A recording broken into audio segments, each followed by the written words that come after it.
ఎవరు అధ్యక్ష? బాగా డబ్బున్న వాళ్ళు, భూమి కలిగిన వాళ్ళు, 25 ఎకరాల కంటే ఎక్కువ ఉన్న భూమి ఉన్న వాళ్ళు మొత్తం కూడా మీరిచ్చిన లెక్కల ప్రకారం 9,000 మంది రైతులు వాళ్ళకున్న భూమి 2 ఎకరాల 2.6% మాత్రం కలిగి ఉన్నారు. వాళ్ళు దానికోసం భూస్వాములకు ఇచ్చిండ్రు. చాలా మంది ఇచ్చిన వాళ్ళు రిటర్న్ చేసిండ్రు. పల్లా రాజేశ్వర రెడ్డికి ఉన్న నా భార్య పేరు మీద నా పేరు మీద ఉన్న 42 ఎకరాలకు 12 సంవత్సరాలుగా 12 విడతలు వేస్తే గివిటప్ అనే దాని మీద ఒక స్కీమ్ పెట్టి దాన్ని కూడా రిటర్న్ ఇచ్చినాం. లెక్కలు తీసుకోండి అధ్యక్ష. అదేవిధంగా ఒక అవగాహన కల్పించాలని మీరు చేస్తున్న అవగాహన ఏంది అధ్యక్ష?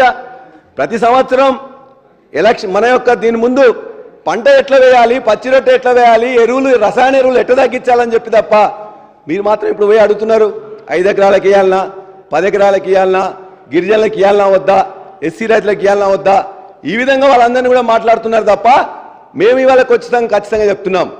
మేము ఇచ్చిన 1,51,00,000 ఎకరాలు ఏదైతుందో కొంత ఖచ్చితంగా అరాకొరా ఖచ్చితంగా నష్టం జరిగి ఉండొచ్చు. కానీ రైతులందరూ కూడా చిన్న సన్నకారు రైతులే. ఆ రైతులందరికీ అధ్యక్ష దయచేసి ప్లీజ్ ఒక 15 మినిట్స్ 25 మినిట్స్ ఆల్రెడీ మీరు మాట్లాడారు. దాంట్లో 2 మినిట్స్ ఇంటరప్షన్ వచ్చింది. అధ్యక్ష, గౌరవ సభ్యులు పల్లా గారు వ్యవసాయం మీద చాలామంది మాట్లాడారు. అధ్యక్ష, పల్లా గారు రైతు బంధు అధ్యక్షుడిగా ఉన్నప్పుడే అదే ప్రభుత్వ అధికారులు అదే ప్రభుత్వంలో ఇచ్చినటువంటి లెక్కల ప్రకారమే మేము మాట్లాడుతున్నాం తప్ప ఇంతవరకు రైతు భరోసా ఏ రకంగా చేయాలనేది ప్రభుత్వ పరంగా ఇంతవరకు మేము ఎక్కడా కూడా ప్రభుత్వ నిర్ణయాలు కాలేదు. అధ్యక్ష, రైతాంగంతో మాట్లాడుతున్నాం, రైతు సంఘాలతో మాట్లాడుతున్నాం, నిపుణులతో మాట్లాడుతున్నాం. భవిష్యత్తులో ఇదే సభలో చర్చ పెట్టి అందరి అభిప్రాయాలు తీసుకొని ఆ ప్రభుత్వం యొక్క లెక్కల ప్రకారమే 25,000 కోట్లు పంట వేయనటువంటి భూములకి, పంట పండనటువంటి భూములకి ఇచ్చామని చెప్పి ఆ ప్రభుత్వ లెక్కల ప్రకారమే బట్టి గారు మాట్లాడినా ఎవరు మాట్లాడినా కూడా 25,000 కోట్లు పంట వేయనటువంటి భూములకి ఇచ్చారనేది సత్యం.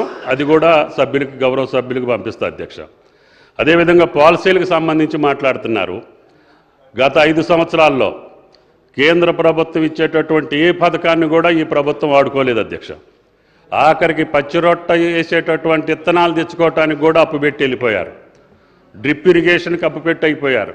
మెకనైజేషన్కి గత 7 సంవత్సరాల క్రితం ఇచ్చినటువంటి వాటికి కూడా గత 5 సంవత్సరాల్లో ప్రభుత్వం చెల్లించలేదు అధ్యక్ష. సబ్సిడీ ఇవ్వలేదు, ఇన్పుట్ సబ్సిడీ ఇవ్వలేదు. అకాల వర్షాలకు కానీ రాళ్ల వర్షానికి కానీ పంట నష్టపోతే 1 పైసా ఇవ్వలేదు. అయినా సరే ఈ ప్రభుత్వం కష్టాల్లో ఉన్న బట్టి గారికి అకాల వర్షాలు కురిసిన రైతులకు ఇవ్వాలి అని చెప్పాం. గత ప్రభుత్వంలో 10,000 రూపాయలు అనౌన్స్ చేశారని చెప్పి 6,500 రూపాయలు ఇవ్వాల్సి ఉన్నా కూడా లేదు, గత ప్రభుత్వం 10,000 చెప్పి ఇవ్వలేదు, మనం ఇద్దామని చెప్పి ప్రభుత్వం మీద ఫైనాన్స్ మినిస్టర్ మీద ఒత్తిడి తీసుకొచ్చి ఎన్ని ఎకరాలు పోతే అన్ని ఎకరాలకి 10,000 రూపాయల చొప్పున ఇచ్చాం అధ్యక్ష. అన్ని కార్యక్రమాలు ఆయన గారు రైతు భరోసా రేపు భవిష్యత్తులో చర్చిస్తాం. ఈ యొక్క రుణమాఫీకి సంబంధించి గతంలో ఉన్నటువంటి రుణమాఫీ ఇందాక సభలో మీరు కూడా విన్నారు, సభ్యులందరూ విన్నారు. మొదటి సంవత్సరం రుణమాఫీ రైతు భరోసా కానీ 5-6 నెలలు ఇచ్చిన సందర్భాలు ఉన్నాయి. రుణమాఫీ 4 కితాలకు ఇచ్చారు అధ్యక్ష, 4,25,000 ఇచ్చారు. 5 సంవత్సరాల్లో 4 సార్లు ఇచ్చారు అధ్యక్ష. అది వడ్డీకి సరిపోయిందని రైతుల యొక్క భావన. పోయిన సంవత్సరం కూడా గత టర్మ్లో కూడా రుణమాఫీ 1,00,000 రూపాయలు చెప్పారు అధ్యక్ష. 7,500 కోట్లు ఓఆర్ఆర్ని తాకట్టు పెట్టి ఇచ్చిన మాట వాస్తవం అధ్యక్ష. ఇంకా ఎన్నికలు 4 రోజులు ఉందనంగా మిగతా రైతు బంధును కూడా మళ్ళీ ఈ ప్రభుత్వం వచ్చిన తర్వాత 7,560 కోట్లు ఈ ప్రభుత్వం చెల్లించింది అధ్యక్ష. అదేవిధంగా పంటల బీమా పథకాన్ని తప్పకుండా మేము చేస్తామని చెప్పాం. దానికి కూడా విధి విధానాలని తయారు చేస్తాం, మీతోటి కూడా చర్చిస్తాం. గతంలో పంటల బీమా పథకాన్ని కూడా పక్కన పెట్టేశారు అధ్యక్ష. ఏ రకమైన నష్టం జరిగినా కూడా ఇచ్చే పరిస్థితి లేకుండా పోయింది.